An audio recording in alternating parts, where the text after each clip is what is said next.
Hello everyone, welcome to quick tricks by Sahil sir YouTube channel. आज है 17 जनवरी 2024 और देखिए 17 जनवरी 2024 से करंट अफेयर के जितने भी महत्वपूर्ण एमसीक्यूज बनते हैं उन सभी को आज के इस वीडियो में डिस्कस करने वाले हैं। साथ ही साथ एडिशनल फैक्ट भी डिस्कस करेंगे जिनसे आप सभी के एग्जाम्स में क्वेश्चन बनते हैं। आप प्रीवियस क्लास का रिविजन कर लेते हैं। देखिए भी पोंगल त्यौहार ये तमिलनाडु में मनाया गया है। शास्त्रीय गायिका डॉक्टर प्रभा अत्रे का निधन हो गया है। ऑपरेशन अमृत इसका शुभारंभ केरल में किया गया है। और उर्दू शायर मुनव्वर राना का निधन हो गया है। इन्हें 2014 में साहित्य अकादमी पुरस्कार से सम्मानित किया गया था। वैश्विक विज्ञान महोत्सव केरल का उद्घाटन किया है केरल के मुख्यमंत्री पिनरई विजयन ने। प्रोजेक्ट शौर्य संकलन इसको शुरू किया है भारतीय सेना ने। भारतीय सेना दिवस 2024 ये 15 जनवरी को मनाया गया है। अंतर्राष्ट्रीय ऊंट महोत्सव 2024 ये मनाया गया है राजस्थान में। अभी देखिए तेंजिंग नोर्गे सम्मान ये मिला है सविता कंसवाल को और इन्हें ये पुरस्कार मरणोपरांत दिया गया है। सविता कंसवाल ये पर्वतारोही हैं। स्वास्थ्य मंत्री डॉक्टर मनसुख मंडाविया ने असम के गुवाहाटी में राष्ट्रीय औषधि शिक्षा और अनुसंधान संस्थान के नए परिसर का उद्घाटन किया है। अब देखते हैं आज की क्लास का जो फर्स्ट क्वेश्चन है। विश्व आर्थिक मंच की 54वीं वार्षिक बैठक का आयोजन कहाँ किया जा रहा है? इस प्रश्न का सही जवाब ऑप्शन ए है दावोस। देखिए स्विट्जरलैंड के दावोस में विश्व आर्थिक मंच की जो 54वीं बैठक है इसका आयोजन किया जा रहा है। इसके संबंध में अदर फैक्ट भी देख लेते हैं। सबसे महत्वपूर्ण इसकी थीम है रिबिल्डिंग ट्रस्ट। ये थीम आपको जरूर याद रखना है। और इस बैठक का आयोजन किया जा रहा है दावोस में। ये कहाँ है? स्विट्जरलैंड में। इसमें जो भारत की तरफ से पार्टिसिपेट कर रहे हैं जैसे कि 3 केंद्रीय मंत्री हैं जिसमें स्मृति ईरानी, अश्विनी वैष्णव और हरदीप सिंह। इसके अतिरिक्त 3 राज्यों के मुख्यमंत्री जिसमें महाराष्ट्र राज्य के मुख्यमंत्री एकनाथ शिंदे, तेलंगाना राज्य के मुख्यमंत्री रेवंत रेड्डी और कर्नाटक राज्य के मुख्यमंत्री सिद्धारमैया। इसके अतिरिक्त भी बहुत से लोग जैसे कि आरबीआई के जो गवर्नर हैं शक्तिकांत दास, उत्तर प्रदेश, तमिलनाडु और तेलंगाना के कई मंत्री इसमें शामिल हैं। और इसमें जो बेसिक मुद्दे हैं उसमें 4 प्रकार के मुद्दे हैं जैसे कि क्लाइमेट चेंज, फाइनेंशियल क्राइसिस और कई देशों में जो आम चुनाव होने जा रहा है इसके बारे में। सबसे महत्वपूर्ण आपको ये जानना जरूरी है कि आर्टिफिशियल इंटेलिजेंस के उपयोग से डिफेक को अभी कुछ दिनों पहले ही आपने सुना होगा, ट्रेंडिंग में था डिफेक के खतरे। ठीक है, इन चारों पर बात की जाएगी जो 54वीं बैठक हो रही है वर्ल्ड इकोनॉमिक फोरम की। ठीक है, अच्छा देखिए बाकी के जो ऑप्शंस हैं उनको भी डिस्कस कर लेते हैं। ज्यूरिख में किसका हेडक्वार्टर लोकेटेड है? तो आपको बता दें जो फीफा है FIFA, फीफा का फुल फॉर्म क्या है? Federation international D football association. FIFA का हेडक्वार्टर ये स्विट्जरलैंड के ज्यूरिख में लोकेटेड है। जिनेवा, यहाँ पर देखिए अभी WTO के बारे में मैंने आपको कुछ दिनों पहले ही पढ़ाया है कि जो सेंथिल पांडियन है, सेंथिल पांडियन, इनको राजदूत के रूप में नियुक्त किया गया है और भारत की तरफ से। ठीक है, WTO का मतलब वर्ल्ड ट्रेड ऑर्गेनाइजेशन, विश्व व्यापार संगठन। बीजिंग में संघाई सहयोग कॉरपोरेशन, इसका हेडक्वार्टर लोकेटेड है। बीजिंग कहाँ है? चाइना में है। ये सारे हेडक्वार्टर आपसे एग्जाम में जरूर पूछे जाते हैं सो आप इन्हें जरूर याद रखेंगे। अब देखिए WEF यानी कि वर्ल्ड इकोनॉमिक फोरम के बारे में कुछ फैक्ट डिस्कस कर लेते हैं जैसे कि इसकी स्थापना कब हुई? 1971 में। हेडक्वार्टर कहाँ है? स्विट्जरलैंड के जिनेवा में इसका हेडक्वार्टर लोकेटेड है। अध्यक्ष कौन है? जॉर्ज ब्रेंडे। ठीक है, और देखिए जो विश्व आर्थिक मंच है एक स्विस गैर लाभकारी एवं अंतर्राष्ट्रीय संगठन है। यह संस्था वैश्विक, क्षेत्रीय और औद्योगिक एजेंडों को आकार देने के लिए राजनीतिक, व्यापारिक, सामाजिक और शैक्षणिक क्षेत्र के अग्रणी नेतृत्व को एक साझा मंच उपलब्ध कराता है। सबसे महत्वपूर्ण इसके हेडक्वार्टर और इसकी स्थापना कब हुई, इसके अध्यक्ष। इनके अतिरिक्त जो हमने देखा है कि जो PCS लेवल के एग्जाम होते हैं स्टेट PCS के, उसमें वर्ल्ड इकोनॉमिक फोरम के द्वारा कौन कौन सी रिपोर्ट प्रकाशित की जाती है इसके बारे में भी पूछते हैं। जैसे कि बिहार PCS का जब एग्जाम होता है उसमें पूछते हैं, यूपी से संबंधित एग्जाम मैंने देखे हैं उसमें पूछते हैं। तो देखिए जो वर्ल्ड इकोनॉमिक फोरम है ये global gender gap report, global risk report, global competitiveness report, travel and tourism competitiveness report और inclusive growth and development report. इसके अतिरिक्त ग्लोबल ह्यूमन कैपिटल रिपोर्ट, ये सारी जो रिपोर्ट्स हैं इनको कौन प्रकाशित करता है? WEF, world economic forum. ठीक है, तो इतने फैक्ट आपको याद रखने हैं इस प्रश्न से संबंधित। नेक्स्ट क्वेश्चन, राष्ट्रीय स्टार्टअप दिवस 2024 किस दिन मनाया गया है? तो देखिए इसका राइट आंसर ऑप्शन डी है 16 जनवरी। 16 जनवरी को नेशनल स्टार्टअप डे के रूप में मनाया गया है। ये दिवस क्यों मनाया जाता है? तो देखिए ये दिवस मनाया जाता है नवाचार और उद्यमिता को बढ़ावा देने के लिए। ठीक है, 10 से 16 जनवरी तक नेशनल स्टार्टअप वीक के रूप में मनाया जाता है। और ये जो राष्ट्रीय स्टार्टअप दिवस है इसको मनाने की जो आधिकारिक तौर पे घोषणा है ये 15 जनवरी 2022 को की गई थी। किसके द्वारा की गई थी?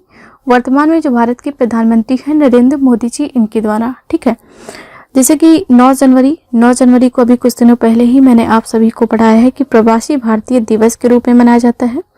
10 जनवरी को विश्व हिंदी दिवस के रूप में मनाया गया है। और 12 जनवरी को नेशनल यूथ डे या फिर राष्ट्रीय युवा दिवस के रूप में मनाया गया है। ये चारों विकल्प किसी न किसी दिवस से संबंधित है, तो इनके बारे में भी आपको याद रखना है। नेक्स्ट क्वेश्चन, 5वें मेघालय खेलों का उद्घाटन किसने किया है? इस प्रश्न का सही जवाब है ऑप्शन सी, द्रौपदी मुर्मू, जो कि वर्तमान में राष्ट्रपति हैं भारत की। इन्होंने 5वें मेघालय खेलों का उद्घाटन किया है। देखिए ये इमेज है जो वर्तमान में राष्ट्रपति जी हैं इनकी। ये भारत की 15वें नंबर की राष्ट्रपति हैं। साथ ही साथ ये भारत की दूसरी महिला राष्ट्रपति हैं। साथ ही साथ ये भारत की प्रथम आदिवासी महिला राष्ट्रपति हैं। ये फैक्ट आपको याद रखने हैं।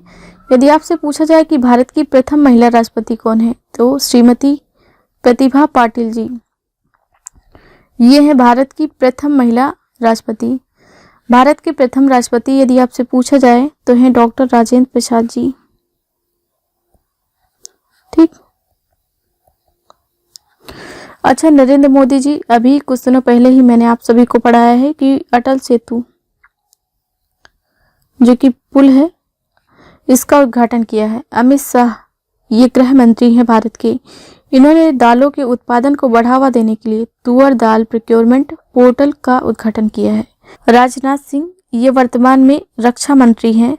इन्होंने अभी कुछ दिनों पहले ही मैंने पढ़ाया है कि उत्तर प्रदेश के वृंदावन में भारत के पहले ऑल गर्ल्स सैनिक स्कूल का उद्घाटन किया है। ऑल गर्ल्स सैनिक स्कूल, इसका उद्घाटन किया है राजनाथ सिंह ने। ठीक है, नेक्स्ट क्वेश्चन, ग्वाटेमाला के नए राष्ट्रपति कौन बने हैं? तो देखिए इसका राइट आंसर ऑप्शन ए हो जाएगा, बर्नार्डो एरेवलो। ये अभी ग्वाटेमाला के नए राष्ट्रपति बने हैं। इमेज आप इनकी यहाँ पर देख सकते हैं। ठीक है, अच्छा, विलियम लाई ये कौन है? तो ताइवान के अभी राष्ट्रपति बने हैं विलियम लाई। फेलिक्स सेसिकेदी ये कांगो लोकतांत्रिक गणराज्य के राष्ट्रपति बने हैं। और एंडी राजो एलिना ये कौन है? तो ये मेडागास्कर के दूसरी बार राष्ट्रपति चुने गए हैं, गास्कर। ठीक, ये सारे फैक्ट आपको याद रखने हैं। ग्वाटेमाला, ये मैप आप देख सकते हैं, जो येलो एरिया है ये है ग्वाटेमाला। ठीक है, और ग्वाटेमाला की जो कैपिटल है ग्वाटेमाला सिटी है। करेंसी यहाँ पर ग्वाटेमाला क्वेट्जल चलती है। ठीक, और ऑफिशियल लैंग्वेज है स्पेनिश। नेक्स्ट क्वेश्चन, हाल ही में T20 इंटरनेशनल में 150 मैच खेलने वाले पहले पुरुष खिलाड़ी कौन बने हैं? तो देखिए इसका राइट आंसर ऑप्शन बी है, रोहित शर्मा। रोहित शर्मा T20 इंटरनेशनल में 150 मैच खेलने वाले पहले पुरुष खिलाड़ी बन गए हैं। अच्छा, विराट कोहली के बारे में मैंने अभी कुछ दिनों पहले ही बताया है कि puberty athlete of the year 2023 puberty athlete of the year 2023 के रूप में विराट कोहली को चुना गया है। मोहम्मद शमी इनको भी क्रिकेट के क्षेत्र में अर्जुन अवार्ड मिला है। अर्जुन अवार्ड किसने दिया है? जो वर्तमान में राष्ट्रपति हैं भारत की, इन्होंने प्रोवाइड करवाया है। मिचेल स्टार्क ये कौन है? तो आईपीएल के इतिहास में सबसे महंगे खिलाड़ी ये बने हैं मिचेल स्टार्क। और देखिए इनको खरीदा गया है 24.75 करोड़ रुपए से। ये किसकी तरफ से खेलते हैं? कोलकाता नाइट राइडर की तरफ से। इतने फैक्ट आपको याद रखने हैं। नेक्स्ट क्वेश्चन, हाल ही में किस राज्य सरकार ने अपना विद्यालय कार्यक्रम शुरू किया है? तो देखिए इसका राइट आंसर ऑप्शन ए है हिमाचल प्रदेश। हिमाचल प्रदेश ने अपना विद्यालय कार्यक्रम की शुरुआत की है। ठीक, उत्तराखंड अभी देखिए कुछ दिनों पहले कृषि भूमि जो है उत्तराखंड की, इसको बाहरी लोगों के द्वारा खरीदने पर प्रतिबंध लगा दिया है कर्नाटक ने बेरोजगार युवाओं को बेरोजगारी भत्ता प्रदान करने के लिए युवा निधि योजना शुरू की है। इसमें जो 2023 के बाद में ग्रेजुएशन या फिर डिप्लोमा किए हैं और 180 दिन तक उन्हें रोजगार नहीं मिला है, तो जो डिग्री होल्डर हैं उनको 3,000 रुपये प्रति माह, और जो डिप्लोमा होल्डर हैं इनको 1,500 रुपये प्रति माह बेरोजगारी भत्ते के रूप में देने की घोषणा की है। मध्य प्रदेश में अभी मोटे अनाजों के उत्पादन को बढ़ावा देने के लिए रानी दुर्गावती अन्न प्रोत्साहन योजना की शुरुआत की गई है। यहाँ पर आप मैप देख सकते हैं हिमाचल प्रदेश का। राजधानी है शिमला। 25 जनवरी 1971 को इस राज्य का गठन हुआ है और मुख्यमंत्री हैं श्री सुखविंदर सिंह सुक्खू। राज्यपाल शिव प्रताप शुक्ला हैं। लोकसभा सीटें 4 हैं। राज्यसभा सीटों की संख्या 3 है। 68 हैं विधानसभा सीटें। ऑफिशियल लैंग्वेज हिंदी है। सबसे महत्वपूर्ण है यहाँ के राष्ट्रीय उद्यान जैसे कीपिन वैली, ग्रेट हिमालयन, रोहल्ला, खीरगंगा, सिंबल, 12 राष्ट्रीय उद्यान। ये सारे राष्ट्रीय उद्यान हैं हिमाचल प्रदेश के। हिमाचल प्रदेश में भी देखिए हट्टी जो समुदाय है हिमाचल प्रदेश का, इसको अनुसूचित जनजाति का दर्जा दिया गया है और हिमाचल प्रदेश के शिमला में राष्ट्रीय आलू अनुसंधान का हेडक्वार्टर लोकेटेड है। ठीक है, नेक्स्ट क्वेश्चन, हाल ही में किसे आरसीएफ लिमिटेड के निदेशक के रूप में चुना गया है? राइट आंसर इसका ऑप्शन डी है रितु गोस्वामी। इन्हें अभी आरसीएफ लिमिटेड के निदेशक के रूप में चुना गया है। देखिए जो आरसीएफ है इसकी फुल फॉर्म आपसे पूछी जा सकती है, तो फुल फॉर्म है राष्ट्रीय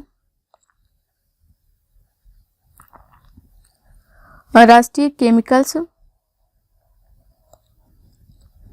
एंड फर्टिलाइजर लिमिटेड। ठीक, ये फुल फॉर्म है आरसीएफ की। महेश्वर राव, इनको भी बेंगलोर मेट्रो के प्रबंध निदेशक के रूप में चुना गया है।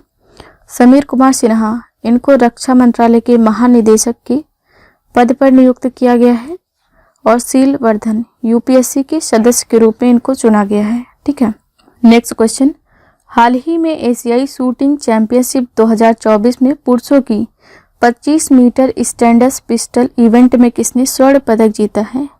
राइट आंसर है इसका ऑप्शन ए योगेश सिंह ने एशियाई शूटिंग चैंपियनशिप 2024 में पुरुषों की 25 मीटर स्टैंडर्ड पिस्टल इवेंट में स्वर्ण पदक जीता है।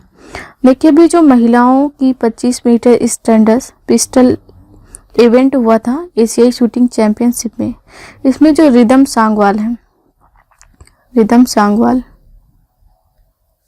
इन्होंने ब्रॉन्ज मेडल यानी कि कांस्य पदक जीता है। ये भी आपको मैंने पढ़ाया है और आपको याद रखना है। नेक्स्ट क्वेश्चन, राहगीरे आनंद उत्सव किस राज्य में आयोजित हुआ है? राइट आंसर है इसका ऑप्शन सी मध्य प्रदेश के उज्जैन में राहगीरे आनंद उत्सव आयोजित किया गया है। ठीक है, अच्छा असम में कौन सा उत्सव मनाया गया है? अभी कुछ दिनों पहले ही आप सभी पढ़े हैं कि चंदुबी उत्सव मनाया गया है असम में। गोवा में इंटरनेशनल पर्पल फेस्ट 2024 का आयोजन किया गया है और राजस्थान में अंतर्राष्ट्रीय ऊंट महोत्सव मनाया गया है। नेक्स्ट एंड आज की क्लास का लास्ट क्वेश्चन है, मिस अमेरिका 2024 का खिताब किसने जीता है? राइट आंसर है इसका ऑप्शन ए मैडिसन मार्श ने मिस अमेरिका 2024 का खिताब जीता है। इमेज आप इनकी यहाँ पर देख सकते हैं। देखिए ये अमेरिकन वायुसेना की वर्तमान में ऑफिसर हैं और ये मात्र 22 वर्ष की हैं। इन्होंने मिस अमेरिका 2024 का खिताब जीता है। ठीक है, और निकोला फॉक्स ये कौन है? नासा की पहली महिला वैज्ञानिक प्रमुख है। कमला हैरिस, ये वाइस प्रेसिडेंट हैं, कहाँ की? अमेरिका की। इसके साथ ही साथ ये भारतीय मूल की हैं और ये अमेरिका की पहली महिला उपराष्ट्रपति हैं। ये सारे फैक्ट आपको कमला हैरिस से संबंध में याद रखने हैं। अच्छा, इस प्रश्न को मैंने आप सभी के लिए एज अ होमवर्क के तौर पे दिया था। बहुत से स्टूडेंट ने इसका सही जवाब दिया है। पृथ्वी का घूर्णन दिवस 2024 कब मनाया गया है? तो ये 8 जनवरी को मनाया गया है। आज का क्वेश्चन ऑफ द डे है, इंटरनेशनल पर्पल फेस्ट 2024 कहाँ शुरू किया गया है? इस प्रश्न का आंसर लिखना है आप सभी को कमेंट सेक्शन में। तो ये रही मेरी आज की क्लास। आई होप वीडियो आप सभी को पसंद आया होगा। वीडियो पसंद आया तो लाइक करें, शेयर करें, कमेंट सेक्शन में अपना फीडबैक जरूर लिखें। Thank you so much for watching this. Have a nice day. See you soon with the next video.